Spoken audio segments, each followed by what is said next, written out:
अरे मैडम अपना साइज तो बता दो। एक्सक्यूज मी, क्या बदतमीजी है? बदतमीजी मैंने कहाँ की? मैंने तो बस आपसे यही पूछा है कि अपना एक बार साइज तो बता दो।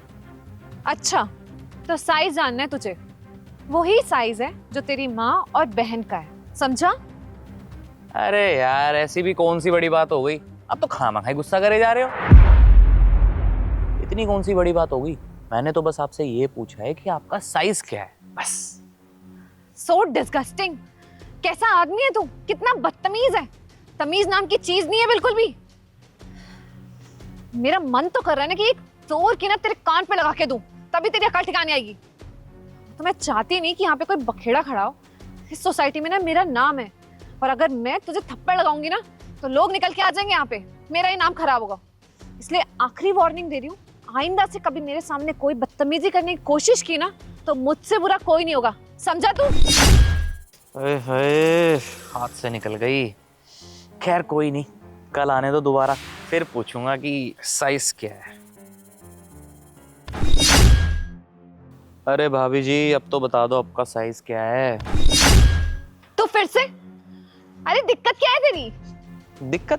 दिक्कत तो कुछ नहीं है भाभी जी। मैं तो आपसे सिंपल सा सवाल पूछ रहा हूँ, साइज बता दीजिए ना अपना एक बार। तेरे घर में तेरी माँ बहन नहीं है क्या? उनसे भी क्या तू साइज ही पूछता है? अरे भाभी जी इतना भड़क क्यों रही हो? मैं कितने प्यार से आपसे सवाल पूछ रहा हूँ और आप होगी गुस्सा किए जा रहे हो।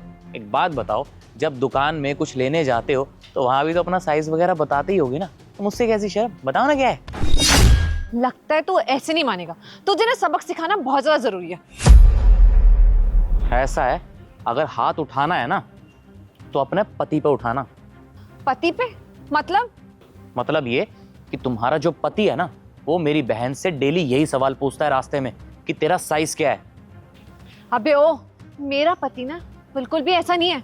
झूठे इल्जाम लगाने की कोई जरूरत नहीं है मेरे पति पे। देखो मैडम ऐसा है, सबको अपना पति ना बहुत ही अच्छा लगता है, भगवान लगता है अपना पति, लेकिन सच्चाई कुछ और है। वो मेरी बहन को डेली छेड़ता है, और अगर आपको मेरी बात का विश्वास नहीं है ना तो अभी चलो घर, दूध का दूध और पानी का पानी हो जाएगा। और इसीलिए मुझे आपके साथ ये सब करना पड़ रहा है। चलते हैं, और अगर तेरा कहा हुआ झूठ निकला ना तो फिर देखना कि मैं तेरे साथ क्या करती हूँ। यहीं पे ना तुझे इतना मारूंगी और तेरी अक्ल ठिकाने दिला दूंगी। ठीक है मंजूर है, चलो। चल।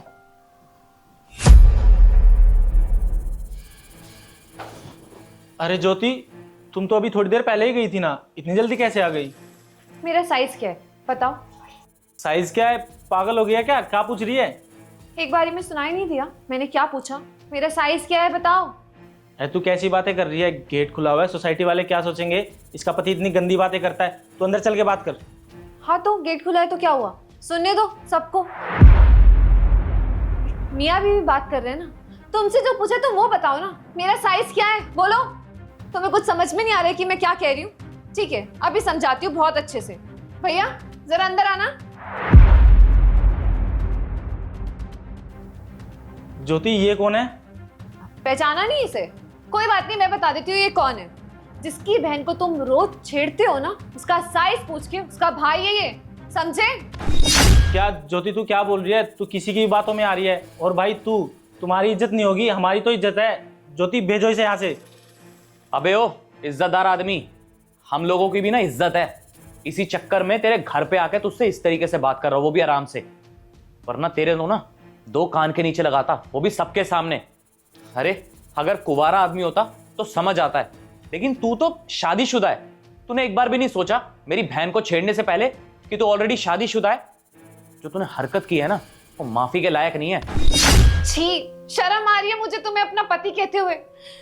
तुम कैसे इतनी नीच हरकत कर सकते हो? तुम शादीशुदा हो, बीवी है तुम्हारी घर में, और तुम बाहर की लड़कियों को इतनी गंदी गंदी बातें बोल के छेड़ते हो। तुम्हें जरा सी भी शर्म नहीं आ रही थी? अरे वो किसी की बहन, किसी की बेटी, किसी की कुछ तो लगती होगी जिसे तुम इस तरीके से टीज कर रहे थे, छेड़ रहे थे।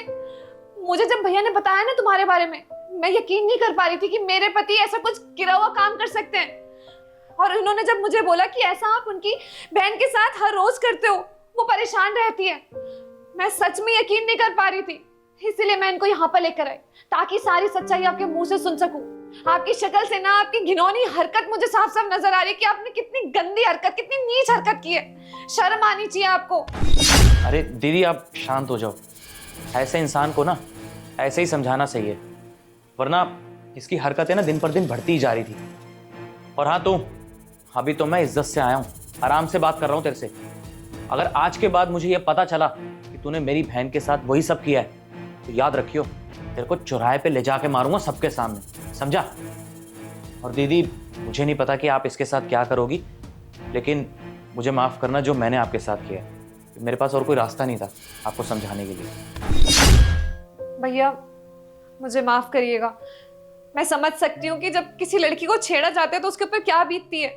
जब आपने मुझे छेड़ा, मुझसे बदतमीजी की, तब मुझे एहसास हुआ। और इनकी तरफ से मैं माफी मांगती हूँ। इन्होंने जो कुछ भी आपकी बहन के साथ किया ना, वो निहायती, क्या बोलूं, मुझे तो समझ भी नहीं आ रहा है। लेकिन हाँ, मैं आपसे एक बात का वादा करती हूँ कि आइंदा से कभी भी आपकी बहन के आसपास नहीं भटकेंगे ये। और अगर ऐसा कुछ भी करते हैं ना, उसके बाद तो इनको मैं बताऊंगी। I am sorry. शर्म आ रही है मुझे तुम्हें अपना पति कहते हुए। इतने घटिया इंसान से मैंने शादी की, जिससे मैंने प्यार किया, वो ऐसी घटिया हरकतें करता है रोड पे जाके, किसी और की बहन बेटियों को छेड़ता है। मैं ना और नहीं रह सकती तुम्हारे साथ। मुझे ना डाइवोर्स चाहिए ऐसे इंसान से, ऐसे घटिया और नीच इंसान से। डाइवोर्स दूंगी मैं तुम्हें। डाइवोर्स के पेपर आ जाएंगे तुम्हारे पास। जा रही हूं मैं। ज्योति, ज्योति सुनो।